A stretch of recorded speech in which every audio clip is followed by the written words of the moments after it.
ગૌરી વ્રત નિમિત્તે કરજણ નગરપાલિકાની અનોખી પહેલ। કરજણ શહેરમાં આગામી દિવસોમાં શરૂ થનારા ગૌરી વ્રતને ધ્યાનમાં રાખી કરજણ નગરપાલિકા દ્વારા પ્રશંસનીય અને અનોખી પહેલ હાથ ધરવામાં આવી છે।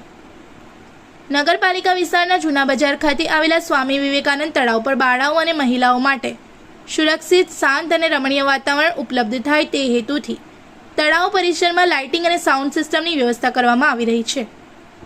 ગૌરી વ્રત દરમિયાન ઉપવાસધારી બાળાઓ અને મહિલાઓ રોડ પર ભીડ વચ્ચે જવા કરતાં સુરક્ષિત સ્થળે બેસી ધાર્મિક માહોલમાં સમય પસાર કરી શકે અને તહેવારની ઉજવણી આનંદપૂર્વક કરી શકે તે માટે નગરપાલિકાએ આ આયોજન કર્યું છે। નગરપાલિકાની આ પહેલથી ગૌરી વ્રતની ઉજવણી વધુ સુવિધાજનક, સુરક્ષિત અને યાદગાર બનશે તેવી આશા વ્યક્ત કરવામાં આવી રહી છે। રિપોર્ટર તસ્લીમ પીરાવાલા।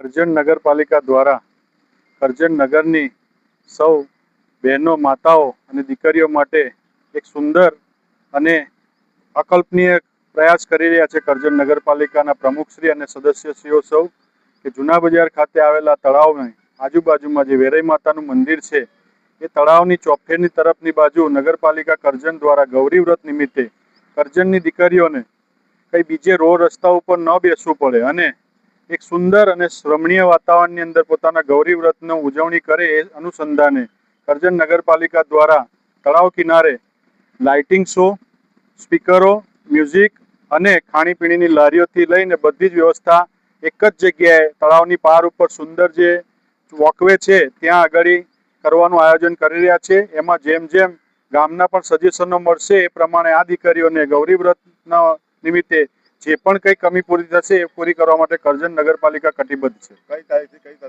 27 તારીખથી ગૌરી વ્રત જેટલા દિવસ ચાલશે બધા જ દિવસો અહીંયા દીકરીઓ એક જ જગ્યાએ આવીને પોતાના ગૌરી વ્રતની ઉજવણી કરી શકશે। इस वीडियो को लाइक करें, हमारे चैनल को सब्सक्राइब कर बेल आइकन जरूर प्रेस करें हमारी न्यू वीडियो सबसे पहले देखने के लिए।